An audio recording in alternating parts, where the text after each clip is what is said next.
Choreograph schedule बनाता था। जब कागज के वोट पड़ते थे हिंदुस्तान एक दिन में वोट करता था, बट अब इलेक्ट्रॉनिक वोटर मशीन है, महीने लगते हैं। उत्तर प्रदेश के मतलब 5 स्टेजेस हो गए, महाराष्ट्र में 3-4 लगा दो, असम का टाइमिंग चूज करो, हरियाणा का टाइम बदल दो, महाराष्ट्र का टाइम बदल दो। तो इसके कारण हमें सस्पिशन हुआ कि कुछ ना कुछ है। उसके बाद महाराष्ट्र में, और मैंने पब्लिकली कहा, लोकसभा में भाषण दिया, महाराष्ट्र में पता लगा कि 5 महीनों में 5 साल से ज्यादा वोटर लिस्ट में आए। लोकसभा में हमारा गठबंधन जीतता है, विधानसभा में धज्जियां उड़ जाती हैं, पता भी नहीं लगता हमारा गठबंधन कहां गायब हो गया। 1 करोड़ नए वोटर विधानसभा में वोट करते हैं, लोकसभा में नहीं किया, विधानसभा में किया। इलेक्शन कमीशन कहता है 5:30 बजे बहुत भारी वोटिंग हुई। हमारे पोलिंग बूथ के वर्कर्स कहते हैं 5:30 बजे कोई भारी वोटिंग नहीं हुई थी, कोई लाइनें नहीं थी। तो महाराष्ट्र में पहली बार देखने को मिला कि कुछ ना कुछ गलत है। हमने अपना इन्वेस्टिगेशन शुरू किया क्योंकि सबूत नहीं था, कंजेक्चर था, हमें लगता था, एनजीओ वालों को लगता था, मीडिया वालों को लगता था, विपक्ष की पार्टियों को लगता था, बट सबूत, क्लियर सबूत नहीं था। तो हम झिझक के बोलते थे। मैं थोड़ा कम झिझक के बोलता था जनरली। प्रेस कॉन्फ्रेंस की महाराष्ट्र के बाद कि देखिए, इलेक्शन कमीशन से हमने कहा समझाइए ये हुआ कैसे, 1 करोड़ नए वोटर कैसे आए, लोकसभा में एक नतीजा, विधानसभा में दूसरा नतीजा। आर्टिकल लिखा, रीजनल न्यूज़पेपर्स में डाला, महाराष्ट्र में डाला, बहुत चला महाराष्ट्र में, क्योंकि लोगों को यह फीलिंग थी कि कुछ ना कुछ यहां पे गलत हुआ है। तो फिर हमने कहा ठीक है, चलिए सबूत निकालते हैं, सबूत ढूंढते हैं।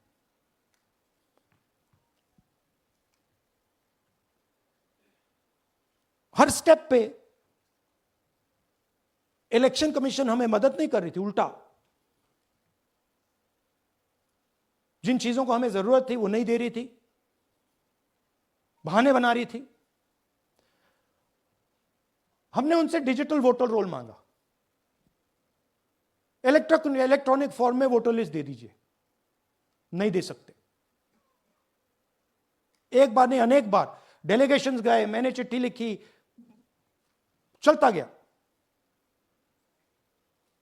कुछ नहीं। फिर कहते हैं कि 5:30 बजे वाला मामला था महाराष्ट्र में, तो कहते हैं सीसीटीवी फुटेज को हम 45 दिन में खत्म कर देंगे, डिस्ट्रॉय कर देंगे। बड़ा स्ट्रेंज रिएक्शन है। आज 21वीं सदी में आप अनलिमिटेड डेटा एक ड्राइव पर रख सकते हो, पूरा हिस्टोरिकल डेटा आप 50-100 साल का रख सकते हो एक छोटी सी हार्ड ड्राइव में, और इसी उसको डिस्ट्रॉय करना चाहती, क्यों? सीसीटीवी फुटेज डिस्ट्रॉय करना चाहती, क्यों? वोटर लिस्ट डिस्ट्रॉय करना चाहती है, क्यों? ये सवाल थे, जवाब अब बताता हूं। इन्वेस्टिगेशन हमने कर्नाटक में शुरू किया। कर्नाटक में क्यों? क्योंकि हमारी पोलिंग हमें बता रही थी कि हमें 16 सीट, हम लोकसभा में 16 सीट जीतेंगे, और 9 सीटें हम जीते, 7 सीटों में हम हारे। तो हमने उन 7 सीटों पे फोकस किया, और उसमें से हमने एक चुनी, महादेवपुरा। इसमें बड़ा अजीब नतीजा था। 2024 में कांग्रेस पार्टी को 626-208 वोट मिलते हैं, बीजेपी जीतती है, तकरीबन 30,000 वोट से जीतती है, मगर 7 में से 6 असेंबली हारती है, और एक असेंबली में धड़ाके से स्वीप करती है। तो हमने इस पे फोकस किया, और ये जो नंबर है, महादेवपुरा में इनकी जो लीड थी 1,14,000। इस पे हमने, इस नंबर पे हमने फोकस किया। इलेक्शन कमीशन ने हमें डेटा इस प्रकार दिया है, 7 फुट 200-300 किलो। अब इसमें प्रॉब्लम क्या है कि अगर हम वोटर को निकालना चाहते हैं, मान लीजिए आपका चेहरा है, आपको आइडेंटिफाई करना चाहते हैं, तो आपकी फोटो को हमें सारी की सारी फोटोज के साथ कंपेयर करना पड़ता है। हर फोटो को देख कर ये फोटो ये है, तो आप सोचिए कितना काम है। अगर एड्रेस निकालना है तो आपके एड्रेस को अलग सारे के सारे एड्रेसेस से कंपेयर करना पड़ता है, बहुत भारी काम है। हमारा जो काम हो गया, थोड़ा फोकस हो गया, क्योंकि लोगों ने कहा कि देखिए ये मतलब इसमें ही हमें मतलब 6-7 महीने लगेंगे, इसमें 6 महीना लगा है। और हर कागज को हमने आइडेंटिफाई किया है, कैटलॉग किया है, फोटोग्राफ निकाली है, कंपेयर की है, 6 महीने लगे। यह है चोरी। 1,250,000 वोट की चोरी 5 तरीके से होती है। Duplicate voter, fake and invalid addresses, bulk voter in single address, invalid photo, misuse of form 6। Duplicate voter मतलब एक व्यक्ति 3, 4, 5, 6 बार वोट कर रहा है, या उसका नाम 5-6 बार आ रहा है। फेक इनवैलिड एड्रेस मतलब या तो पता है ही नहीं या फिर फेक है। बल्क वोटर सिंगल एड्रेस, एक बेडरूम का घर है, उसमें 50 लोग का एड्रेस है, और जब हम वहां जाते हैं वहां लोग ही नहीं है, वोटर ही नहीं है। इनवैलिड फोटो, या फोटो है ही नहीं, या फोटो इतनी छोटी है कि उसको पहचाना नहीं जा सकता। और finally misuse of form 6। Form 6 नए वोटर्स के लिए होती है, जो 18 साल का होता है, पिछले इलेक्शन में जिसने वोट नहीं किया उसके लिए होती है। मतलब 18 से 22-23 की एज होनी चाहिए उसकी। तो इसका जबरदस्त मिसयूज हुआ है। अब थोड़ा दिखाते हैं।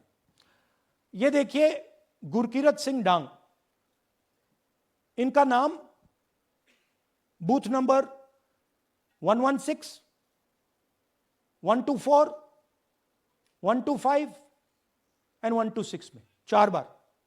जूम इन कीजिए। ये देखिए गुरकीरत सिंह डांग, फादर्स नेम रणबीर सिंह डांग, हाउस नंबर A413। तो दिखाइए गुरकीरत सिंह डांग, हाउस A413।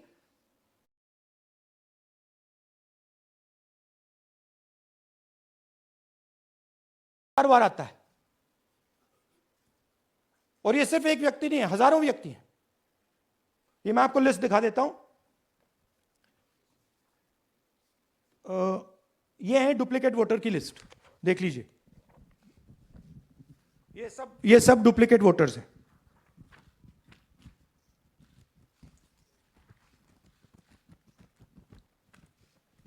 इसके बाद नेक्स्ट, ये देखिए, ये एक और डुप्लीकेट वोटर।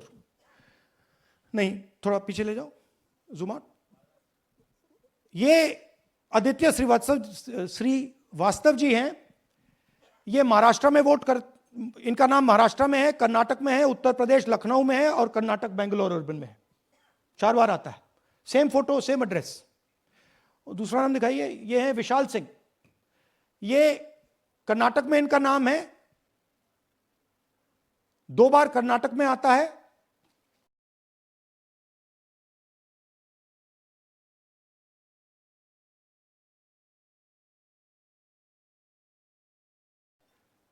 और एक बार देखिए, ये वाराणसी में साहब वोट कर रहे हैं।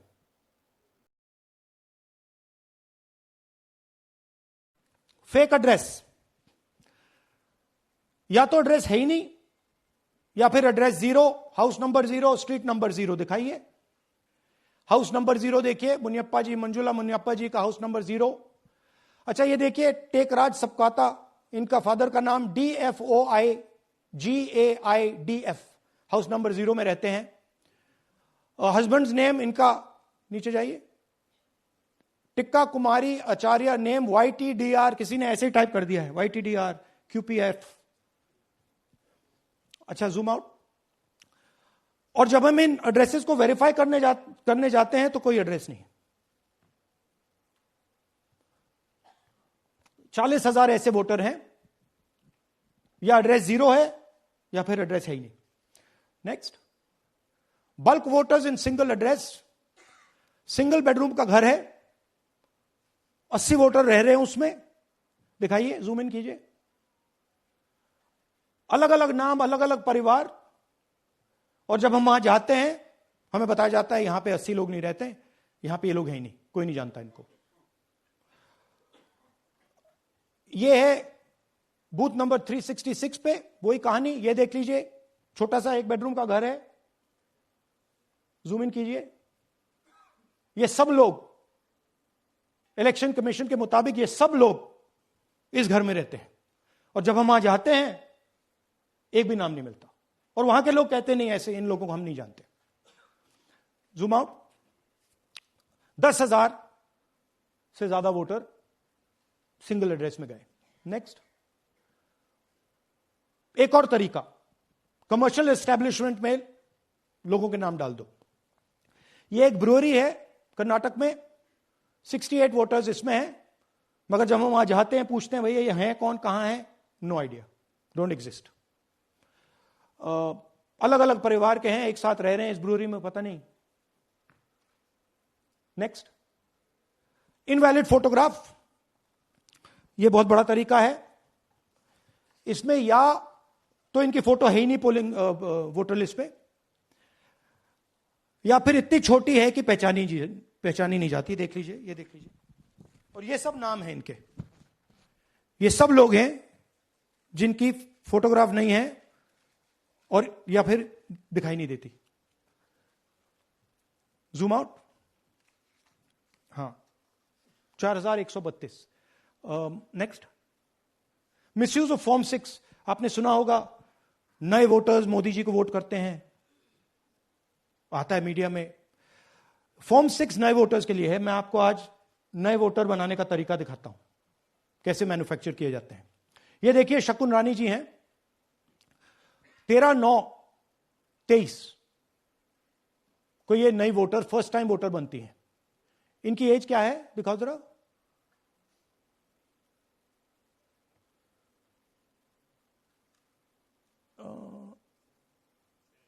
70 साल की हैं। और ये देखिए कैसे किया गया है। 2 बार अप्लाई करती हैं, पहली बार 13/9, दूसरी बार 31/10। इसमें उनकी फोटो जूम आउट है, इसमें उनकी फोटो जूम इन है। ऊपर देखिए फर्स्ट नेम शकुन, सरनेम रानी, यहां देखिए सरनेम है ही नहीं, फर्स्ट नेम शकुन रानी। और ये देख लीजिए साइड पे इन्होंने 2 बार ही वोट किया है। अब पता नहीं इन्होंने किया है किसी और ने किया है, बट 2 बार इस आईडी कार्ड पे 2 बार वोट लगा है। वो जो टिक है वो पोलिंग बूथ के ऑफिसर की है। इसीलिए सीसीटीवी को डिस्ट्रॉय किया जा रहा है, क्योंकि वो ये हमें पता ना लगे कि शकुन रानी जी है ही नहीं, या फिर कोई और 3-4 बार वोट कर रहा है। और दिखाइए, तो इस प्रकार से बेंगलोर का चुनाव चोरी किया गया। 2-3 और चीजें। हरियाणा का इलेक्शन देखें तो कांग्रेस पार्टी और बीजेपी के बीच में तकरीबन 22,000 वोट का फर्क था टोटल स्टेट में।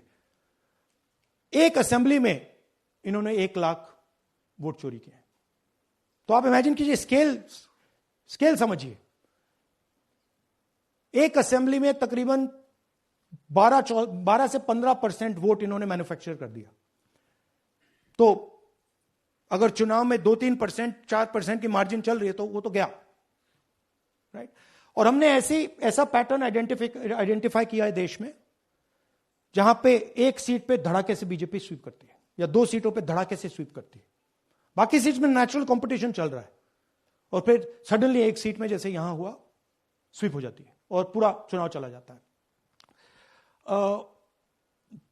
आखिरी बात, नरेंद्र मोदी 25 लोकसभा सीट के कारण प्रधानमंत्री हैं।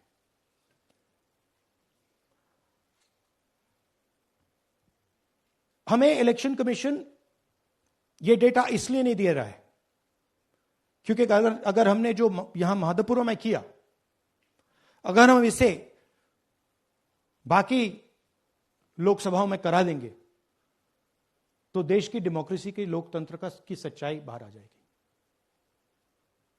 ये अब एविडेंस है, ये क्रिमिनल एविडेंस है, और इलेक्शन कमीशन देश में पूरे एविडेंस को डिस्ट्रॉय करने की सोच रहा है। मैंने जैसे कहा 21वीं सदी है, एक हार्ड ड्राइव पे आप पूरा डेटा रख सकते हो, 100 साल 200 साल का डेटा रख सकते हो, जितना रखना है रख दो। मगर इलेक्शन कमीशन 45 दिन में सीसीटीवी को खत्म करना चाह रहा है, वोटर लिस्ट नहीं दे रहा है। तो they are colluding with the BJP, they are helping the BJP destroy the election system in India. अब आपके कोई सवाल हो? एक एक करके, और इसी मुद्दे पर ये सॉरी लास्ट, ये मिसयूज ऑफ फॉर्म 6, 33,000 लोग हैं, नाम है यहां पे सबके, ये आप देखिए। इनकी एज भी है, 98, 96, 95, 89, 88, 72, 67, 57। यहां पे इस पूरे पैक में 18 से 23 का कोई नहीं। तो this is new voter manufacturing, ये है नया वोटर, यंग वोटर। एक सेकेंड, एक मैम प्लीज, इसी मुद्दे पर सवाल पूछिएगा। सबसे पहले एएनआई सिद्धार्थ। राहुल जी, आपने, हाँ जी सर दिस इस तरफ सर, क्या आपने बहुत प्रूफ तो आप लोग सामने रख रहे हैं और एक पूरी डिटेल आप ऑब्जर्वेशन सामने रख रहे हैं, हाँ। लेकिन अब आप खुद ही बता रहे हैं कि ईसी ही कोलाइड कर रहा है, तो अब आप लोगों के पास रास्ता क्या है? इस प्रूफ को लेके आप ईसी को जाएंगे या कोर्ट जाएंगे? क्योंकि पूरा इलेक्शन ही मैन्युफैक्चर हो चुका है। This is EC data, not our data, this is EC data. And EC कह रहा है कि हम फ्री एंड फेयर इलेक्शन करा रहे हैं, और उनके डेटा में एक असेंबली में 1 लाख फेक वोटर्स हैं, फेक एड्रेसेस, डुप्लीकेट फॉर्म 6, अलग अलग तरीके। तो हम इलेक्शन कमीशन से नहीं कह रहे हैं, हम हिंदुस्तान के युवाओं से कह रहे हैं, हिंदुस्तान की जनता से कह रहे हैं, यह आपका भविष्य है, गरीबों का भविष्य है, यह आपके आंख के सामने पूरा का पूरा सिस्टम चोरी किया जा रहा है। और ये ब्लैक, जैसे मैंने बोला, ब्लैक एंड व्हाइट है, ये उनका डेटा है, उनकी फोटोग्राफ्स हैं, उनके नाम हैं, उनके डुप्लीकेट्स हैं, उनके फेक एड्रेसेस हैं। पीटीआई संदीप चोपड़ा जी, माइक दीजिए। राहुल जी, आपने कहा कि election fraud is taking place across the country, and this is just an example in one assembly constituency. Now you said this is like an atom bomb, and it has come just a day after Nagasaki, was just 80 years ago on the previous day. So how are you going to tackle this, and whether you're considering boycotting polls in the coming times, as one of your key allies has suggested? We are saying, हम कह रहे हैं कि if the election commission now does not give us electronic voter data, not only of current election but of the last 10-15 years, and if they do not give us CCTV footage, they are partaking in the crime. Now, if the election commission is not partaking in the crime, I'm absolutely convinced they are. The data is showing they are. They should give us electronic voter lists. Please show me that pile of paper. 6 months. It's taken us 6 months to do this. Because they give us data like that. Right? So, we have been saying since Maharashtra, give us electronic voter list for the last 10 years. Let us see it. Let us check it. I think the judiciary needs to get involved in this. We need to understand what is going on, because what we love so much, our democracy, doesn't exist.